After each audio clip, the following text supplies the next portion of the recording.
Eu não vou fazer a leitura de todo o texto, mas eu vou ler conforme a gente vai expondo o texto. Nós já vimos aqui a criação do universo, a criação dos astros, a criação das plantas, a criação das árvores, a criação dos animais grandes e dos animais pequenos e, por último, a criação do ser humano. Amém? Nós vemos que Moisés aqui, ele faz uma espécie de exposição. Moisés é expositor, viu? Porque primeiro ele fez uma leitura geral do texto, explicando, e agora ele vai, na prática, nos mostrar como ele fez. Nós vamos ver aqui a formação do homem. No versículo 27, ele já tinha dito que Deus criou o homem, a sua imagem, a imagem de Deus criou homens e mulheres. Agora ele vai mostrar como Deus fez isso. Amém? Crianças, prestarem atenção. Aí ele diz assim, versículo 4, preste bem atenção. Essa é a gênese dos céus e da terra. Quando foram criados, quando o Senhor Deus criou. Ou seja, essa é a gênese dos céus e da terra.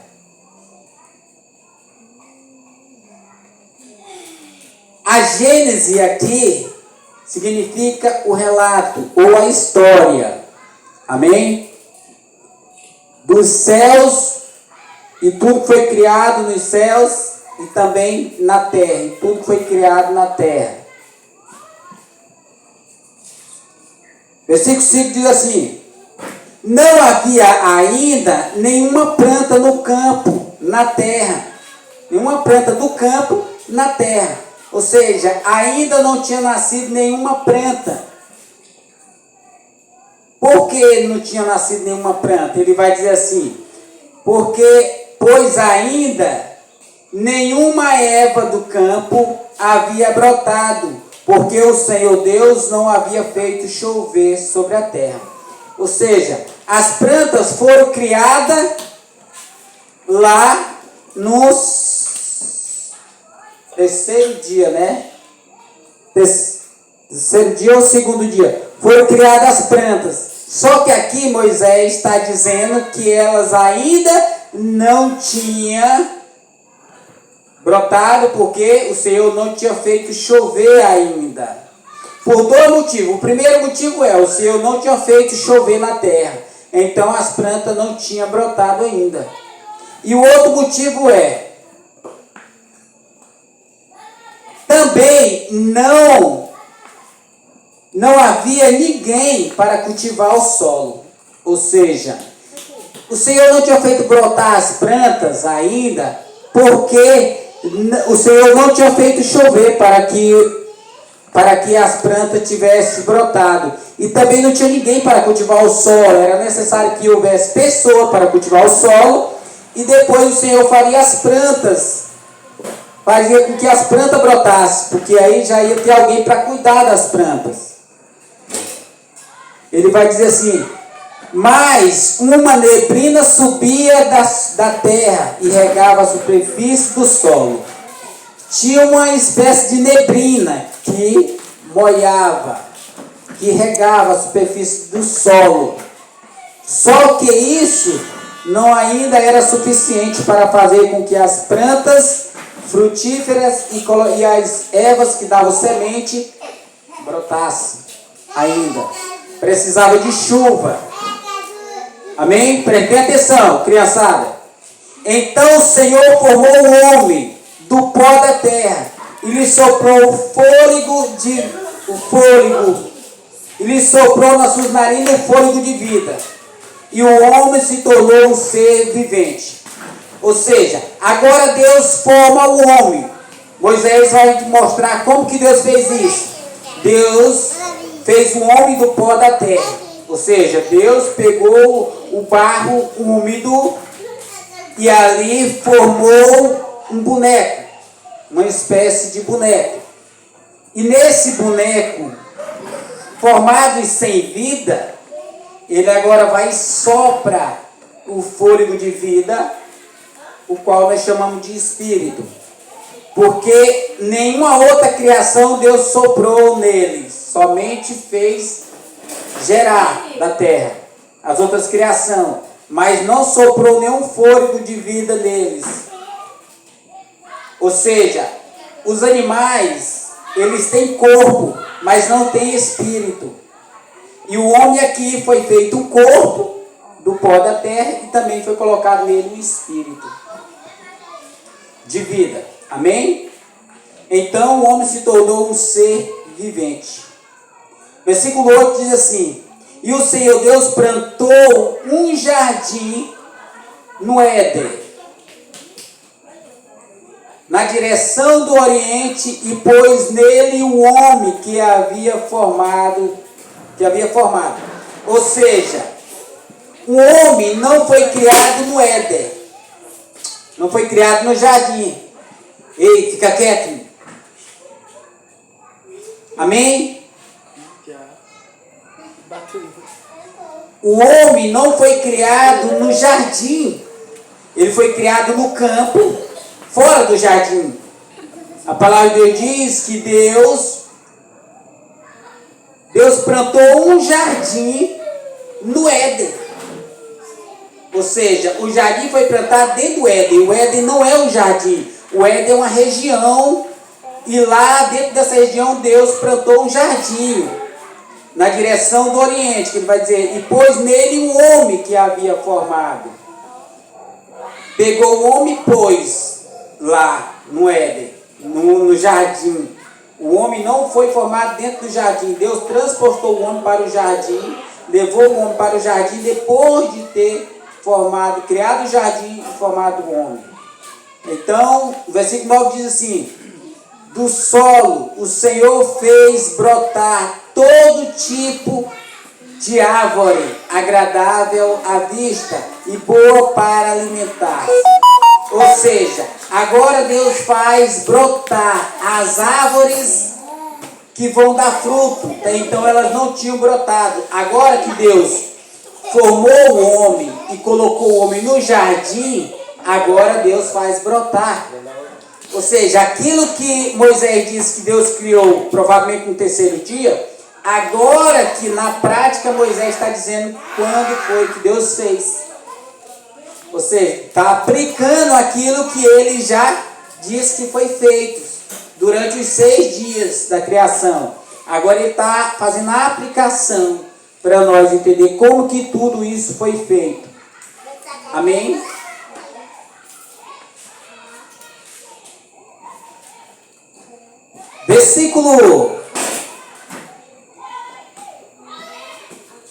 Continuando no versículo 9, diz assim: e também a árvore da vida no meio do jardim, e a árvore do conhecimento do bem e do mal. Ou seja, o Senhor fez um jardim dentro do Éden, provavelmente era uma região, e lá o Senhor colocou o homem dentro do jardim e fez brotar as árvores frutíferas para alimento. E também ali colocou as 2 árvores específicas. Primeiro a da vida, a árvore da vida, e também a do conhecimento do bem e do mal. Ou seja, aqui já é um prenúncio do mal.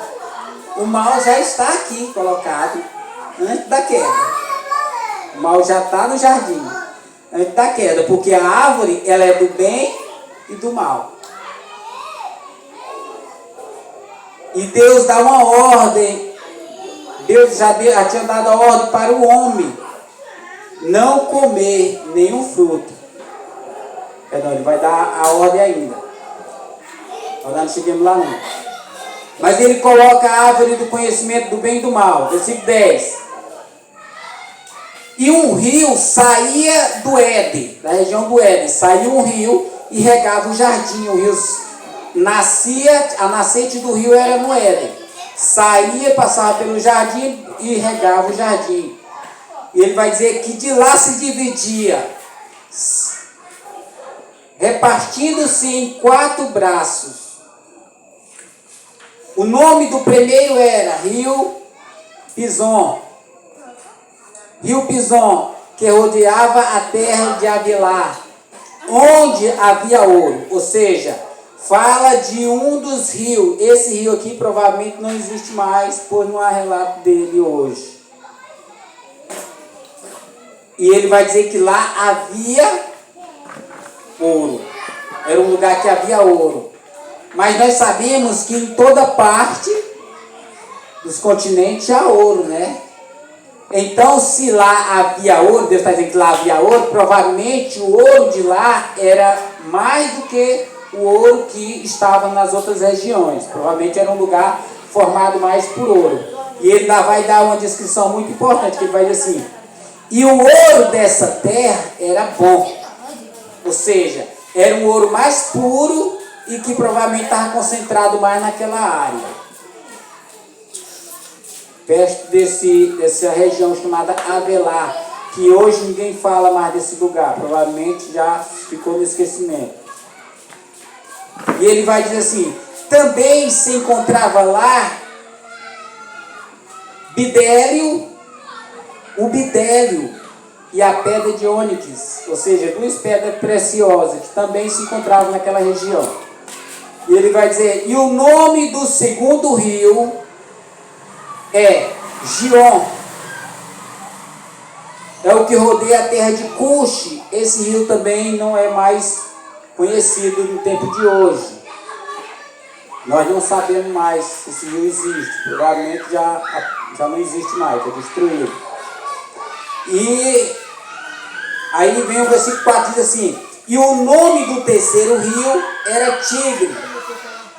Rio Tigre é o que corre pelo leste da Assíria.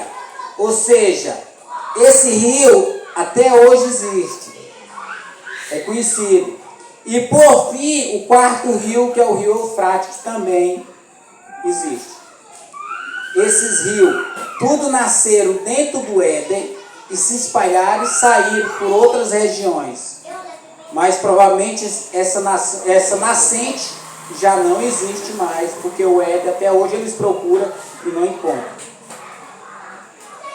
Versículo 15 diz assim: e o Senhor Deus formou o homem e colocou no jardim do Éden para cultivar e guardar. Ou seja, Deus pega o homem e coloca dentro do jardim. Deus tira o homem do campo e leva para o jardim com 2 objetivos. Primeiro, cultivar, ou seja, trabalhar, cuidar, e também guardar, proteger.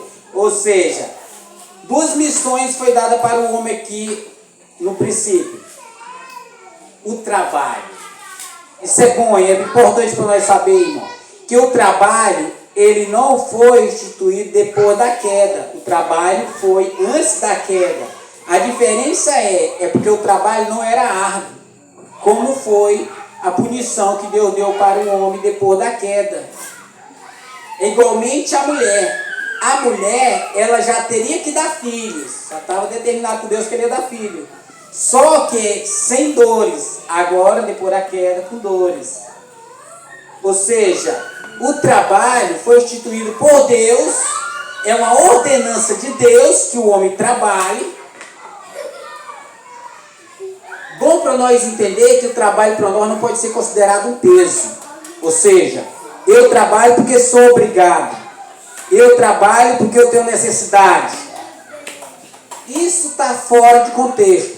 Porque o que o texto diz aqui é que o trabalho foi uma ordenança de Deus. Ou seja, o trabalho é bom e é uma ordem de Deus que todos trabalhem. Porque o contrário de trabalhar é ser vagabundo. Isso não é da vontade de Deus. Então, todos devem trabalhar. E o trabalho, irmão, tem que ser prazeroso. Porque se você for trabalhar como ele sendo peso, você nunca vai fazer o trabalho direito. Para você conseguir fazer direito, você tem que fazer ele com prazer. O trabalho tem que ser feito com vontade. Ou seja, o trabalho tem que ser algo prazeroso na nossa vida. Primeiro, porque foi uma ordenança de Deus para nós, amém? Verso 16 diz assim: e o Senhor Deus ordenou ao homem: de toda árvore do jardim você pode comer livremente, mas da árvore do conhecimento do bem e do mal você não deve comer, porque do dia que dela comer, você certamente morrerá. Outro ponto interessante para nós aqui entender, que Deus deu essa ordem aqui para Adão. Eva não tinha sido formada ainda, ela não tinha chegado no tempo de Eva. Essa ordem foi dada para Adão. Ou seja, talvez esse seja o motivo pelo qual, quando Adão e Eva pecam, Deus não vai cobrar de Eva, mas cobra de Adão. Por quê? Porque a ordem foi dada para Adão, e Adão tinha que instruir a Eva a respeito disso e também protegê-la, para que ela não comisse. Mas Adão se descuida e ela come e a humanidade cai. Então Deus volta e procura Adão, porque a ordem foi dada para Adão aqui. Ele vai dizer assim: e o Senhor ordenou ao homem, uma ordem ao homem: de toda árvore do jardim você pode comer livremente. Ou seja, você pode se alimentar de todas as árvores, menos dessa. Mas da árvore do conhecimento do bem e do mal, você não deve comer. Ou seja, a ordem aqui era para que Adão não comesse da árvore do conhecimento do bem e do mal. Ou seja, a árvore do conhecimento do bem e do mal já estava no jardim antes de Eva ser formada. Antes da mulher ser criada, a árvore já estava no jardim. E a ordem foi dada para Adão. Agora, Deus diz assim: vocês não devem comer, porque do dia em que dela comer, vocês certamente morrerão. Deus dá a ordem para Adão: não coma. Se você comer no dia que dela você comer, vocês morrerão. Eles comeram e não morreram na hora. Porque a ordem de Deus aqui, morrerão porque eles eram um ser imortal até então. Agora eles passaram a ser um ser mortal, um ser frágil, em estado de decadência. Agora ele estava se deteriorando e iria morrer. Não somente fisicamente, mas espiritualmente. Todos morreram.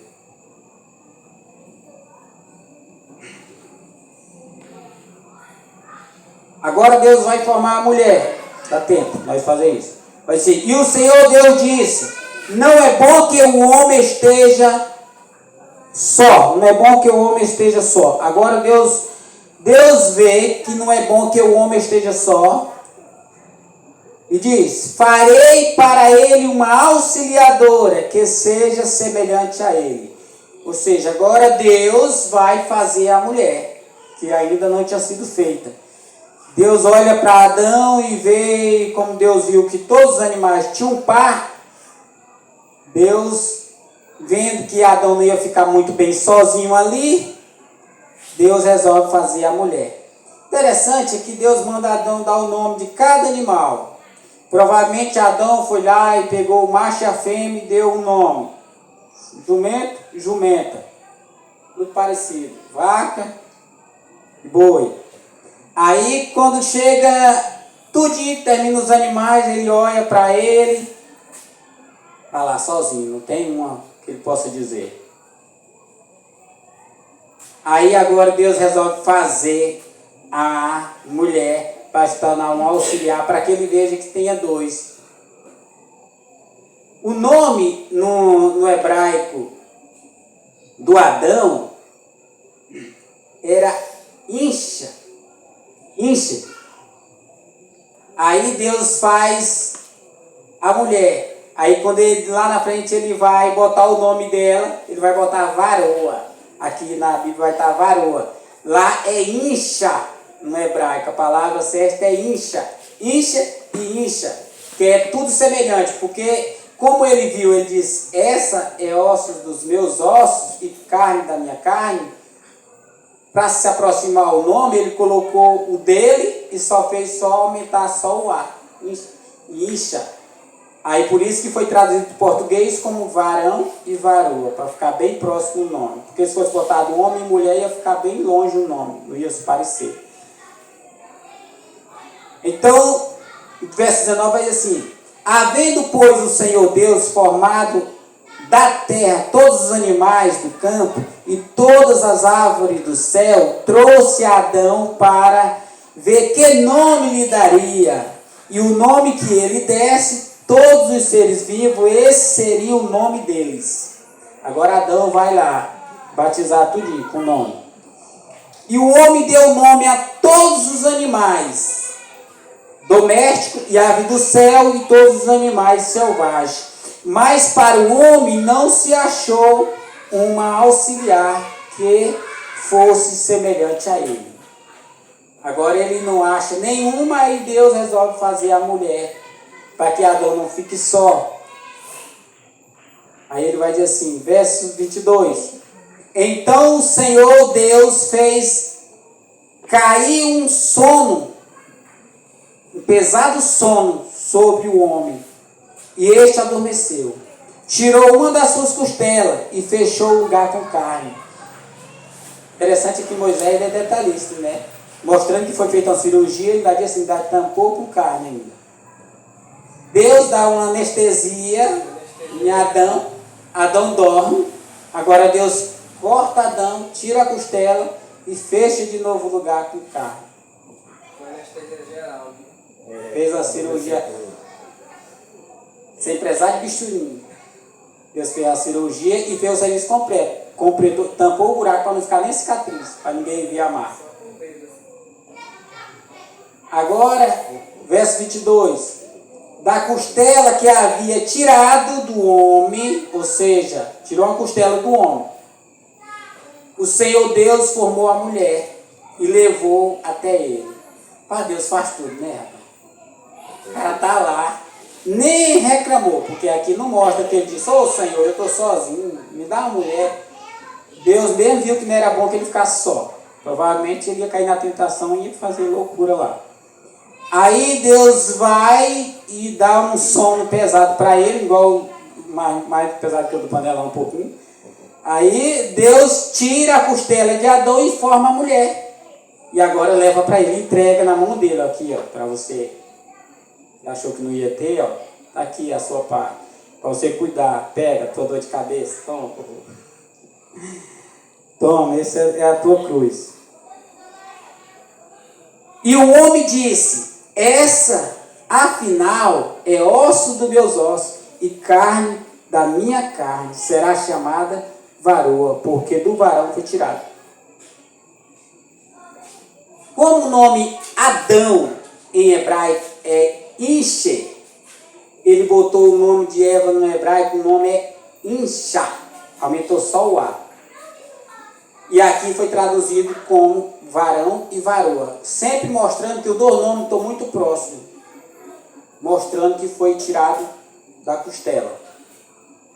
E para finalizar, ele diz assim, por isso o homem deixa seu pai e sua mãe e se une à sua mulher, tornando-se os dois uma só carne.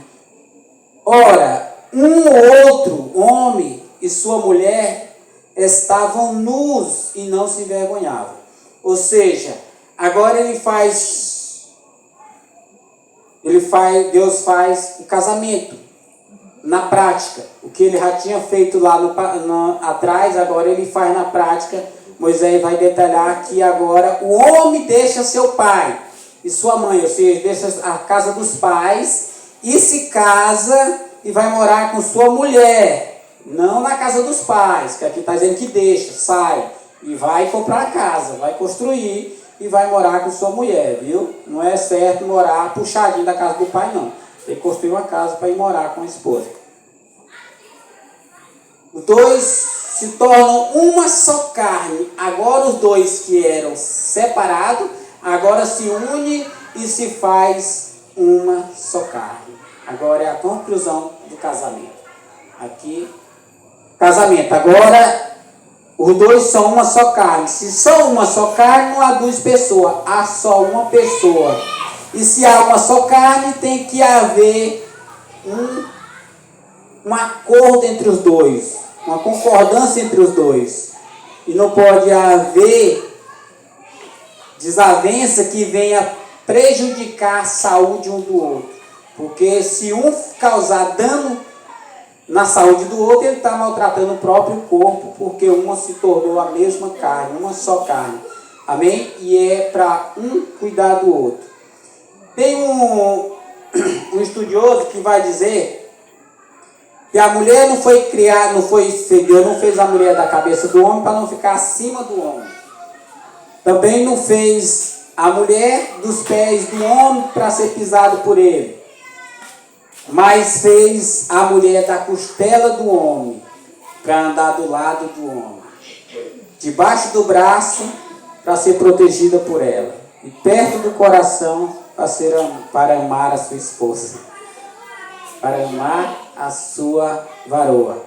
Amém? E aqui nós concluímos o segundo capítulo. Em nome de Jesus. Glória a Deus. Vamos ficar de pé.